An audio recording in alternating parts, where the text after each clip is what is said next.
In the heart of Ugu village, beauty wasn't just admired, it was worshipped. The thicker your hips, the louder the drums when your name was called. But among the women with curves like mountains and laughter like thunder, there was one girl who didn't fit the mold, Ari, the slim one. Mocked, ignored, and unloved, she dreamed of becoming what her village celebrated most. So when a miracle medicine promised her the body of her dreams, she sold her father's land without a second thought. What she didn't know was that her dream body would betray her on the day meant to crown her joy. The day her secret began to leak, literally, and the smell became the talk of generations. Before we dive into this shocking, true folktale, take a second to like, subscribe, and share this story with someone who loves African tales that carry deep lessons. Turn on the notification bell so you never miss the next story. Because, trust me, each one reveals truths our ancestors whispered about, but the world keeps forgetting. In Ugu village, beauty had rules, unwritten, but everyone knew them. A woman's worth was measured not by her kindness or wisdom, but by the size of her hips, the bounce of her steps, and the softness of her belly. The men of Ugu didn't just want wives, they wanted meat, not bone. That was their saying. Real men eat meat, not bone, they would boast, slapping their chests as laughter filled the air. And so the thick women ruled. They were pampered, adored, and followed like queens. When one of them went to the stream, 5 men would fight to carry her pot.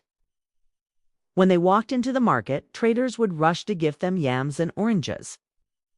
They lived like royalty in a kingdom of flesh and curves. But for girls like Ari, the story was very different. Slim, small, with arms like bamboo and a voice too soft to be noticed, Ari lived in the shadows of admiration. Suitors never knocked on her mother's door. At every wedding, when the other girls danced and their wrappers shook like waves, Ari stood still, wishing she could melt into the crowd. She was tired of the pitying eyes, the mockery, the whispers that followed her like ghosts. Who will marry that one? She's like broomstick. Ah, God forbid. No man wants to sleep beside a pole. Then her old friends had drifted away, their laughter now mixed with jealousy and pride. Ari had become a symbol of what not to be. Still, she tried everything: traditional herbs, local weight gain soups, secret powders from the market women.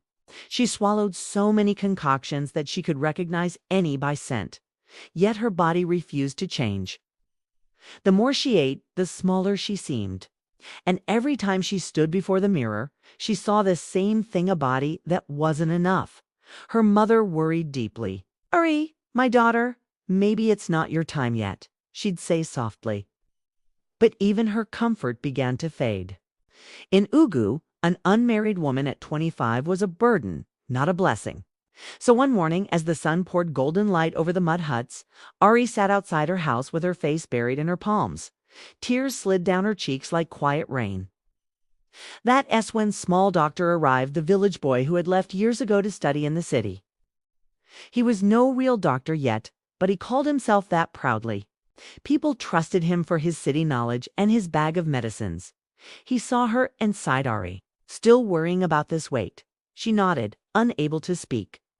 He looked around, then lowered his voice. "If herbs can't work, maybe science can. I have something better, but you must be ready." Her head lifted slowly. "Ready for what?" He leaned closer. "Oh, Brazilian butt lift. It's not from the gods, it's from medicine. They will make your body thick, your butt full like Mountain Hill. Every man in Ugu will kneel before you." Ari froze. "Is it real?" "Very real," he said, smiling confidently. "I've seen it in the city. You will be perfect. Perfect." That word echoed in her mind like a song she couldn't stop singing. She didn't care about the risks. She didn't even ask the cost. She sold one of her late father's lands just to afford it. That night, she packed her small bag and followed small doctor to the city, her heart racing with dreams of transformation. The city was loud, bright, and full of strange smells. Ari had never seen buildings so tall or lights that refused to die, but all she could think about was her new body. At the clinic, a small one, hidden behind a market, she lay on a metal bed. The room was cold. The doctor wore gloves that didn't look clean, but her excitement drowned every fear. "Close your eyes," the doctor said. "When you wake up, you'll see a new you." Hours later, she opened her eyes. Her waist was tiny. Her hips were wide. Her reflection looked like a goddess carved from soft clay. She gasped, touching her new shape. "I am beautiful," she whispered. A month later, when she returned to Ugu village, drums rolled. The women screamed. The men forgot their wives. The once forgotten girl had returned as a queen. Her walk changed. Her laughter was louder. Her confidence unmatched. Men brought her gifts, money, wrappers, and palm wine.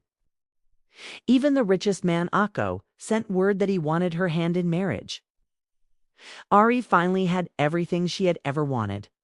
But what she didn't know was that beauty, when forced by pride, carries a curse of its own.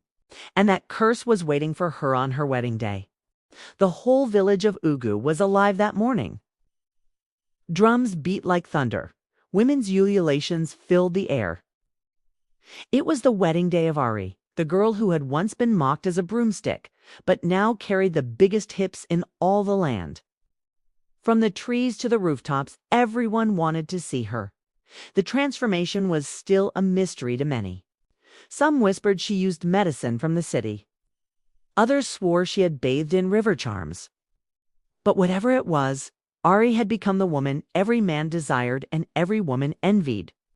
Even her mother walked with pride that day, her head tie standing tall like a crown. Is the drummer's beat faster? Ari stepped out in her golden wrapper. Her waist was small as a wasp's. Her hips swung like ocean waves. The crowd screamed her name. Ari, Ari, the goddess of Ugu. And at the center of the crowd stood Akko, her husband Tubi, the richest man in the village. He wore a smile wider than the sky. He had paid her bride price with pride, saying, "My wife has what no other woman in this land possesses, a body carved by the gods themselves." Everything was perfect. But perfection, they say, can be the devil's disguise. The ceremony began with laughter, dancing, and praise songs. Ari's smile could melt stone. Her new husband held her close, whispering into her ear, "You are mine now. You are my jewel." Then came the time for the bride's dance. She stood up slowly, smiling shyly as the women clapped in rhythm. The drums grew louder. Ari began to move, her hips shaking in wide circles. The crowd cheered wildly. Men whistled. Children laughed. It was a sight to remember until something strange happened. A small drop fell to the floor, then another at first. People thought it was sweat. The day was hot, after all. But soon the drops became a stream, dripping from beneath her wrapper. Her husband frowned, confused. "My love, what is that?" He whispered. Ari paused mid-dance. She felt wetness on her thighs. She touched her back. Her fingers came away sticky and warm. A sharp smell hit her nose, like rotten eggs mixed with decay. The drummers stopped. The crowd fell silent. A moment later, the smell spread. Strong, foul, unbearable. People began to cover their noses. Some gagged. The women who had been dancing near her stepped back, whispering, "What is that? Ah, did something die here?" No, it's coming from her. Ari froze in horror. The liquid was leaking from her backside, thick and brownish. Her wrapper clung to her skin. The stench was choking. Her husband stepped away, shaking his head in disbelief. He touched her gently again, then stared at his fingers in shock. They were coated with the foul-smelling fluid. His face twisted. "Ari, what is this?" Tears filled her eyes. I don't know." She stammered, trembling.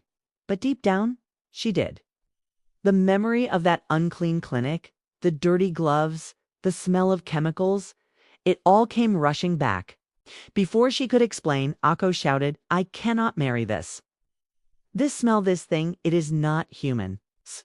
He dropped the white handkerchief he was holding and stormed off. leaving her standing alone in the center of the compound, dripping shame onto the red earth. The villagers gasped. Then laughter erupted. Cruel laughter. See her? The one who wanted to be thick. Ah, the goddess is leaking. She sold land for smell. Fell to her knees, her face hidden in her palms as tears mixed with the stench around her. Her mother ran to her, trying to cover her with a shawl, but even she could not stand the smell. From that day, the people of Ugu named her Ari, the smelling bride. No man came near her again. Children mocked her when she passed by. The thick ladies she had once envied now laughed loudly at her pain. The Slim Ladies Association, the very women she had abandoned, were the only ones who pitied her. They came to her hut, washed her clothes, and sat beside her when no one else would. Weeks later, she went back to the city and begged the same doctor to remove the BBL, but the damage was deep. The infection had spread. It took months for her body to heal, and even then, the smell refused to leave completely. During that time, Ari learned the hardest lesson of all that beauty bought with shame can never bring peace. When she finally returned to the village, thinner and weaker, she no longer cared for looks or praise. She joined her old friends again, this time with humility. He said to them, "My sisters, I thought beauty was everything. I thought men's eyes could give me joy. But I learned that peace smells sweeter than perfume, and self-love is thicker than any body." The slim women hugged her. They forgave her. But the village never forgot. To this day, whenever someone in Ugu tries to change who they are to please others, the elders tell the story of Aretha Bride, whose beauty burst before her joy could begin. And they all nod in silence. Because sometimes shame smells louder than sin. My friend, the story of Ari is not just about beauty, it is about worth. In every village, in every heart, there is a silent battle between who we are and who we think we must become to be loved. Ari fought that battle and lost herself in the process. True beauty, my people, is not in the body that can burst. It is in the heart that can endure. No amount of shape or size can replace the peace that comes from loving yourself as you are. So tonight, if you're listening to this story, remember, don't sell your peace to buy another person's approval. Be proud of your own kind of beauty. If this story touched you, please like, subscribe, and share so more people can learn from Ari's lesson. Until next time, stay proud, stay kind, and may your heart never smell of regret.